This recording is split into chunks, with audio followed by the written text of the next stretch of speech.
Oh yeah, they're definitely trying to make it into what they had in the past, which is not great at all. At least in my view. Right, and yeah, I share that opinion as well. I really just I don't understand why they did it. I mean, all the episodes up until the pay-per-view, the infamous now January pay-per-view. I mean, I watched the Monday episode, I watched the episode before the pay-per-view, and I was livable. I was like, okay, maybe this will work. And then I read the pay-per-view results news report on everything that happened, and I quit TNA cold turkey right then and there. I have not watched the last 2 episodes. I'm just stunned, really, at just the drastic turnaround they did in one pay-per-view. Yeah, that pretty much, I think they alienated all the fans that were, questioning, well, should I stay this much, or should I give it another chance? I mean, it is this, but they're changing it too much.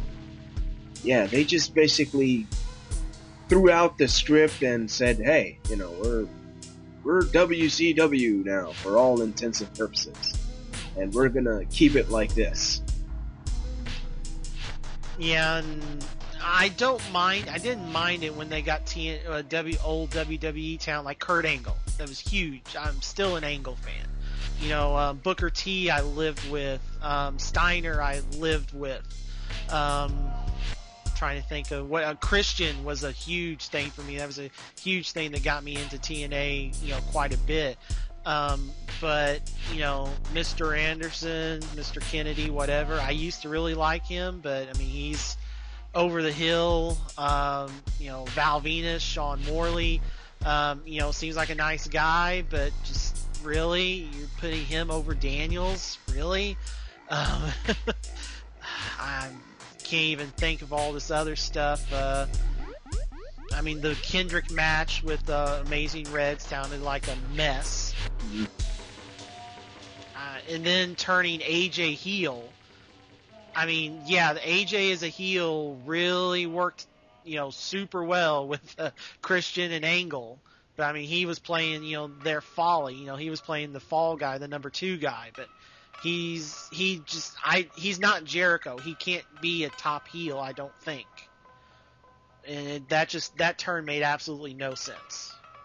I think it was Russo or Bischoff wanting to make a turn just to make a turn. I don't know. It could be one or the other, is the thing. Okay, so they want to make him into a heel, It seems like a bad idea, but those people seem like they're the people that they don't listen to reason. Once they get an idea in their minds, it's like they just go with it no matter what, even if it's bad. Sometimes it makes good TV and sometimes it doesn't. Do you think, as some other people out there on the interwebs have theorized, that this is just Flair trying to do Horseman / Evolution 2.0? I don't know. From what I saw with them trying to amp up AJ, maybe Flair's trying to do one last hurrah. I mean, he's really old. He doesn't need to be getting his butt kicked in the ring anymore. He should be relaxing.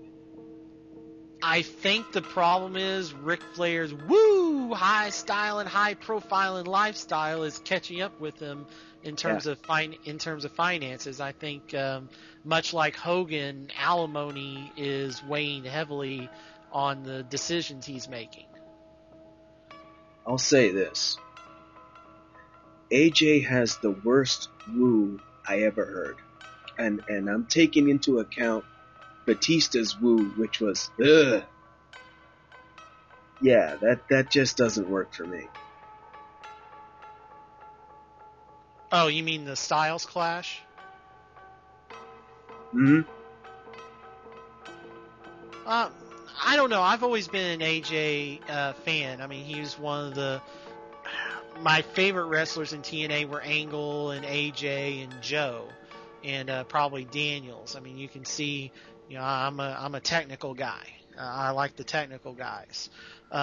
So I was just entrenched at their match on the Monday Impact. I mean, that was just phenomenal. That was 30 minutes of just nonstop. I was like, wow, that's what had me excited. And then, all right, as you were saying, it seems like they're doing, AJ is Shawn Michaels 2.0 and Angle is Bret Hart 2.0, because didn't they make a comment somewhere about Angle screwed Angle? I was told by our mutual friend, Mr. Awesome. Is that right?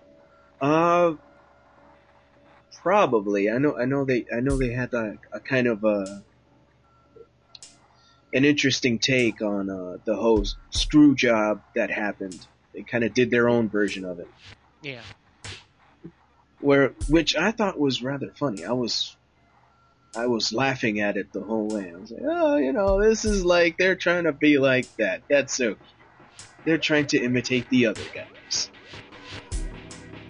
And that's what pretty much, I was like, I'm getting way too into this. I need to stop because, yeah, that's pretty much it for me. I got better things to do than to be watching these guys trying to relive their glory days. Yeah, I fully concur. And with the WWE programming for 8-year-olds instead of teenagers to young adults now, pretty much I may be done with wrestling for a while, an extended break, if not a complete end, because like you said, things to do. Like as soon as we get done with this, I'm popping in Mass Effect 2, man. Well, I hear you. So, before we go, I thought we could do a little tribute to the arcade, perhaps. Mm-hmm.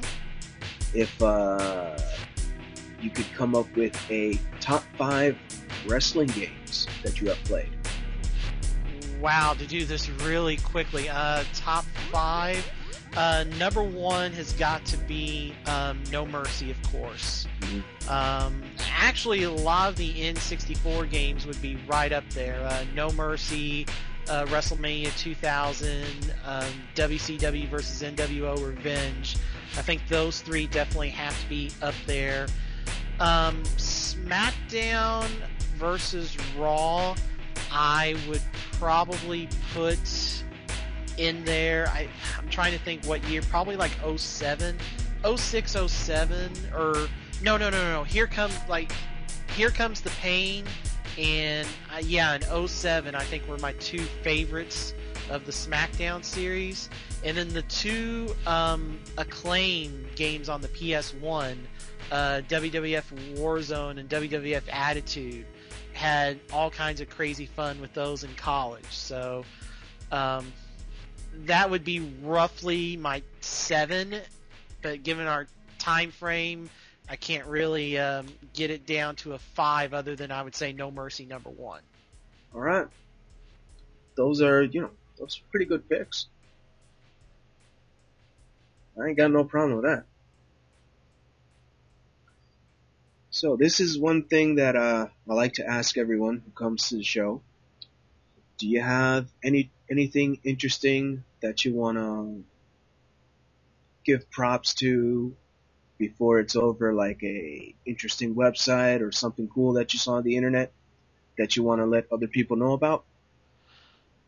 I would say cheapassgamer.com is a site that has saved me a lot of money over the 3 years I've been a member there. What it is, it's a forum / community. It's based around cheap video games. There's a full forum to what games are on sale.